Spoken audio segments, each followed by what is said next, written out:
Travis Wayne Goodsell. I had been watching my copy of Fahrenheit 11/9, and while watching his part about Flint, Michigan, it occurred to me that CenturyLink may be involved in assisting the LDS Church and the state of Utah with a media blackout, a censorship tactic, and that they're in the initial phases of doing this. They're testing the waters, shall we say. The 3-minute video that I did today exposing the church as being compromised by Russia was not able to be uploaded to my website. I'm typically able to do upwards of 20-minute videos with no problem. It just takes a few minutes. But this 3-minute video, far less than a 20-minute video, was not able to upload. I had to contact my website carrier and have them do it for me. And the guy who helped me indicated that the problem was a local problem, indicating to me that the server problem that CenturyLink had on Thursday is still going on. CenturyLink still has not fixed the server problem, and they are actively involved in throttling service for their customers here in Utah.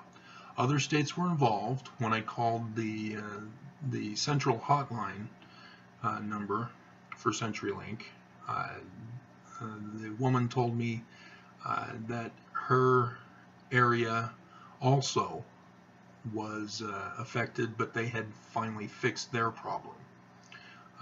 But apparently in Utah, it still is not fixed. And that concerns me because of what Nelson has specifically been trying to do this year as the new president. If you guys are aware, the Deseret News, owned by the church, operated by the church, given orders by the church, you know, the church leaders are the board of directors. They came out with a new privacy policy, and the privacy policy says very clearly they have access to our hard drives, not just our browser information. They have access to our hard drives, and that they will report anybody who is found committing crimes. And how did they do that unless they're actually spying on people on their computers? And the other thing they said is that they also allow third parties to have access to our hard drives. They don't say who the third parties are. And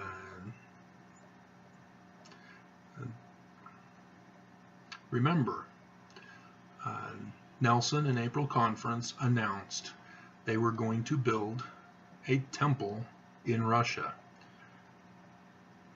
in an undisclosed place, which means they hadn't made the arrangements yet, like the other places that they'd announced.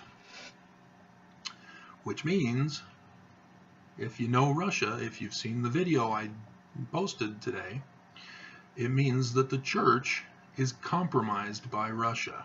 Russia is wanting a sign of loyalty from the church before they will allow a temple in Russia. And so then you have the money laundering scandal that was covered by the local Fox 13 News here in Utah, where the church has a number of LLCs that they began this year. And $32 billion has been funneled through those LLCs, and the church invested that money into the stock market. And I can talk to you about the stock market because the news is presenting it as an economic problem because it greater than the Great Depression. No, it no longer is a problem for us poor who don't invest. It's a rich man's gambling. That's all it is. But businesses take their profit, reinvest it in the company, their own company.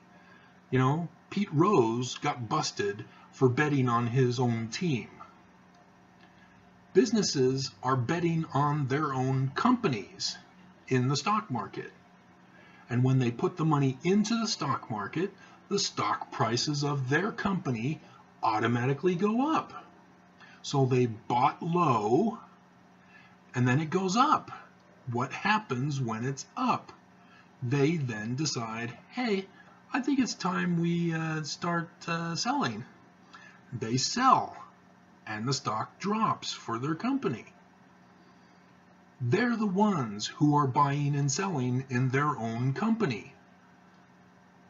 So it's not other people who are selling their stock, which is a majority of the shares in the stock in the company. So, do you see? We have no economic crisis in regards to the stock market.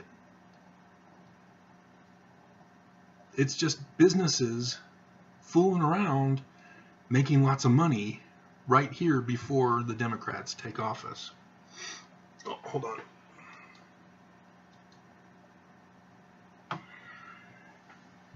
So that's all just a big show scam that they're doing with the stock market. There is no threat to you and I, the regular citizens of America, if the stock market crashes. Because all it means is all businesses sold all of their stock, and they're now sitting pretty with multi-billions of dollars that they got from selling their stock. And but what they do with that is that they claim hardship. Oh, woe is us, our stock dropped. Oh, what are we ever going to do? We're going to have to lay off employees. We're going to have to lower wages. We're going to have to raise costs. That's the scam. And Utah is big on that. Because we had President Hinckley, the Mormon president, get up in priesthood session way back in the day, and he defined gambling as investing with no guarantee of a return on your investment. If I were to invest money in the stock market, that would be gambling. That technically is illegal in the state of Utah. You are not allowed to gamble in Utah. And gambling is understood as President Hinckley's definition. But in practice, they fully welcome people to invest in the stock market, especially if it's in the companies that the politicians or the church are in charge of. And then insurance companies. You invest money for when things bad happen, when bad things happen. But what happens? Do you get a return on your investment? The insurance company puts up a fuss. They try to deny you. They limit you. So yeah, there's no guarantee of a return on your investment in insurance companies. It's gambling. It's supposed to be illegal in Utah. But I'm somewhat straying, but it's all related.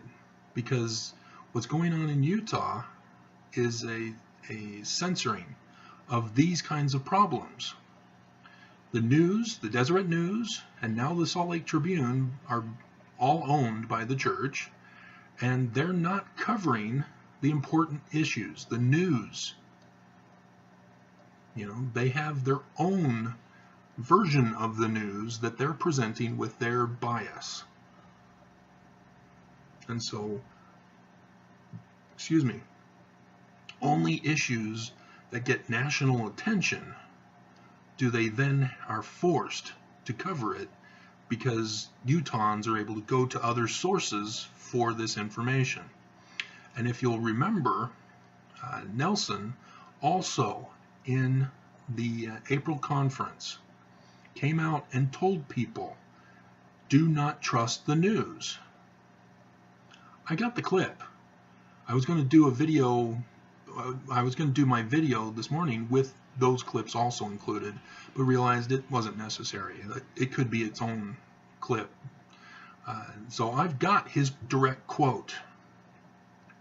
He was telling members of the church, ordering them, don't trust the news. Trust your feelings, because he knows very well that Mormons go by feelings and call that the Spirit. Instructing members of the church to not pursue the truth. You know, he is not speaking out against the corruption that's going on in our nation. Not against the executive, not against the Republican Party. I've actually learned a lot. Hillary Clinton was not supposed to be the candidate for president. Bernie Sanders kicked her butt. I was shocked. It's amazing. So, wow. But yeah, that Michael Moore's Fahrenheit 11.9. That's where I got it from. You know, his facts may be wrong. I haven't fact-checked him, but he's right about Flint because other sources have been talking about that. But I trust that he was presenting facts because he was showing the clips. You know, unless he's pulling a wag the dog situation. But I don't want to give Republicans a chew toy, because the Republican news does exactly that. And it would be horrifying to have no reliance on any information from any news source. And so, because the Holy Ghost can only tell us something, but we have to then research it. So if we can't trust the news about Flint, Michigan, then the only way we can do it is to actually travel to Flint, Michigan and test the actual water there. You know, we have to be able to rely on people telling us the truth. And we're in a crisis right now, and Utah does not tell the truth. Because, have you ever watched the news when somebody gets arrested? They always mention whether or not the person the police had captured and put into jail as the perpetrator, they state, is he cooperating or is he not cooperating? He's not supposed to cooperate at all with police. He's being accused of committing a crime. It has to go to a trial. And again, we're denied a trial in Utah. 98% versus 95% in the rest of the nation. Only 2% of all cases go to trial. And the LDS Church is to blame for that, with the control of the media. And the media, who are not controlled by the church, they're going along with the narrative of the state. The press here in Utah is helping the Utah government and the LDS Church. And that's not good, because it means that members of the church are being blinded about what's really going on in their own church. And so Nelson told people, don't trust the news. Then in the youth conference that he gave, the youth fireside, he told the youth, stay away from social media, ordered them, get off social media. He even said, stay away from your friends. Go make new friends with non-members and bring them into the church. Kids! Telling kids to bring other kids, not of their faith, into the faith. That's what Hitler did with the Nazi youth. Mormons were furious when I blogged about that. People don't want to see the connection. Mormons don't want to have anything that they can see that they call bad, anything they hear they call bad, anything that's spoken that they call bad. And the thing is Michael Moore's Fahrenheit 11.9, he says words occasionally, words that Mormons would find offensive. But what Mormons don't get is what he is talking about, the issues that he is portraying on the scene. You know, who Trump is, what actually happened in Flint. Those are what Mormons should be offensive about. That's negative news. What Trump says in his tweets on an hourly basis, what Trump says in his rallies, what Trump says in his speeches, that's negative news. And Mormons don't get it.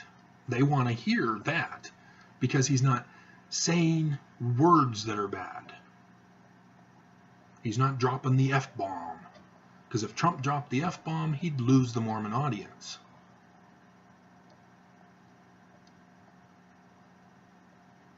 But it's okay to separate children at the border and talk about it being the Democrats' fault. Mormons don't see that as offensive.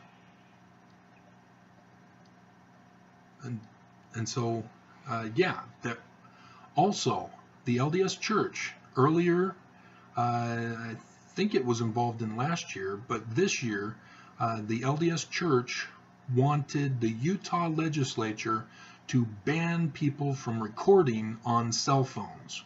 Why did the church want this?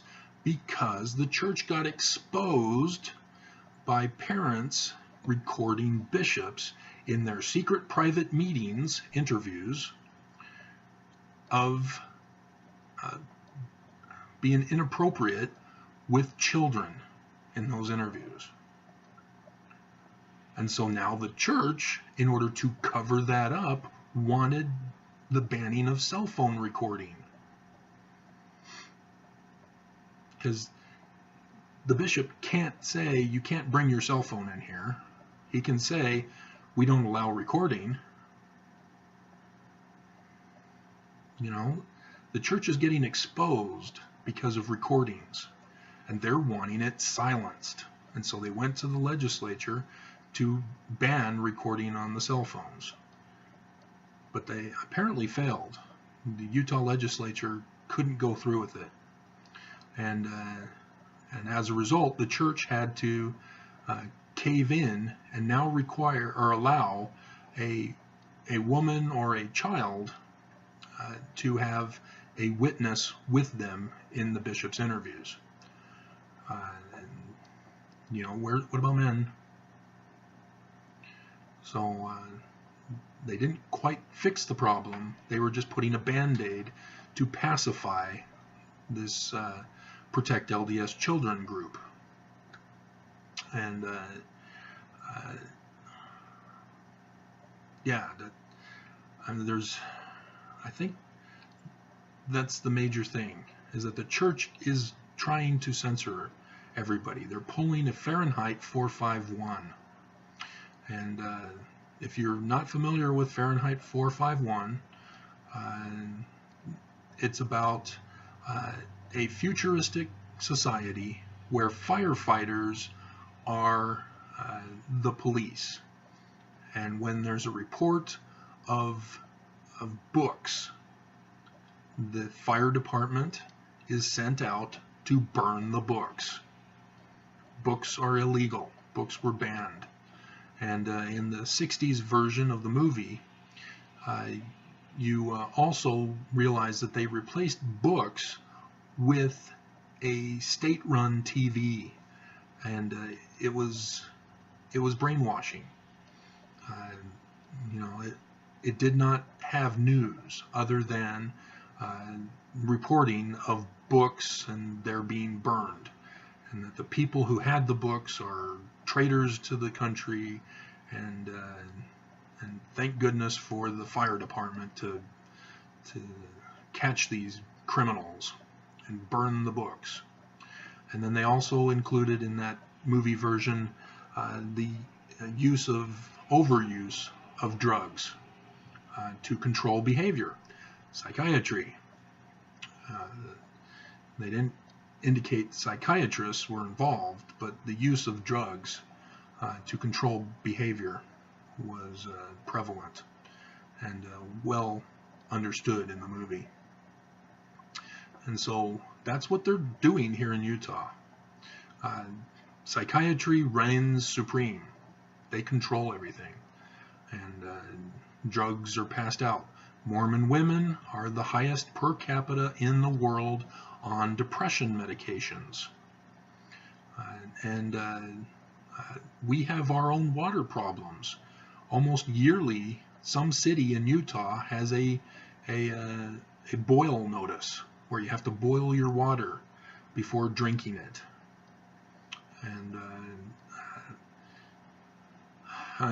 And we have a smog problem.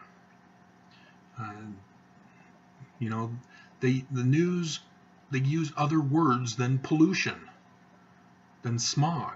They call it an inversion. It's pollution in the air. And the Utah legislature won't do anything about it. When they discussed, hey, do we want to create a cleaner air condition by creating mass transit or improving mass transit, they decided, nah, we're going to add more roads for more combustible engines. So they perpetuated the problem.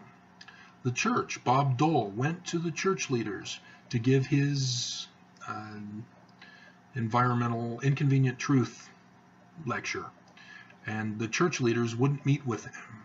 They sent representatives to meet with him, and he gave his spiel, and the church has done nothing about it.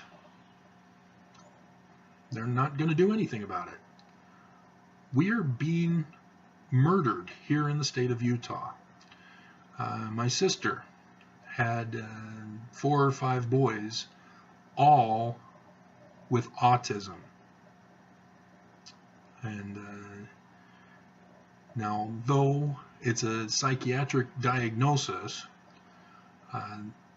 it's and is a growing problem in Utah. Again, I'm concerned about the misdiagnosis of such, where people are not really autistic, but they just put them in that category on the low end of the spectrum. And so there are serious cases. There are over 1 million Utahns who have a diagnosis of mental illness. And so I don't know what the real percentage is, and whether it's a situation like in Russia back during the Cold War, where they had what was called sluggish schizophrenia, which was specifically used to target opposition and have them incarcerated, removed from society. Utah does the same thing. Part of it has to do with the 98% who don't go to trial. If you don't plead guilty, they consider that you have a mental illness, that you're not comprehending and appreciating the seriousness of the charges against you that were trumped up, so that you would plead guilty to lesser charges and not go to trial. And so then they send you to the state hospital and keep the economic system running that way. And so I don't know what the real percentage of Utahns who have a legitimate cause of mental illness or physical disability, whether it's a result of the environmental pollutions in the soil, because southern Utah, that was exposed as fallout from the nuclear testing that was done next door, and all the southern Utahns ended up getting cancer, and that caused a big stink. So yeah, we have problems with nuclear waste. The basketball stadium used to be called Energy Solutions. I'm not sure if it still is or not, but Energy Solutions, you think, oh wow, that sounds like a great idea. No, it's the nuclear energy waste disposal facility. And so yeah, we've got some serious problems in Utah, and I just wanted to point out that it appears that we're involved in the initial stages of a media blackout, that the news is not covering the real problems that are going on in the state of Utah, and they're trying to use CenturyLink as the testing to see if they can prevent Utah customers of CenturyLink from accessing internet, so that they can't find the news. DirecTV was involved with the church-owned NBC station here in Utah because they wanted more money from DirecTV, and so DirecTV had to cancel NBC on their satellite, and so we can't watch SNL, which is something that the church is opposed to. You don't talk negatively about a Republican president. We allowed it during Obama, but not during a Republican president. So yeah, we've got serious problems going on, and I'm sure that it's going on in other states as well. And so I just wanted people to be aware that we've got a serious problem coming up, and be on the alert. So yeah, we've got a couple more days before we start tomorrow, or no, today's the 30th, so 2 more days until the new year. Yeah, it's all a show that's being put on for us, and we're all being conditioned for what is going to come, and it's not good. And the church here in Utah is complicit with that, and as well as the Utah government, who are under orders of the LDS Church. The medical marijuana, if you don't believe me that the church controls the state of Utah, just look at the midterm election. The majority of Utahns voted for medical marijuana. The church came out previous and said, vote no. Members of the church said, yes, we want to help those with seizures, because it's a serious problem in Utah. Again, that's part of the problems that we're having. We have over 300,000 citizens who are in poverty in Utah.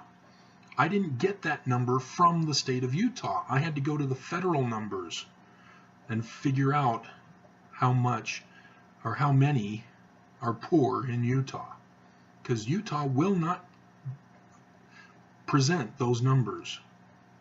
They cover it up. They censor it from the Utahns.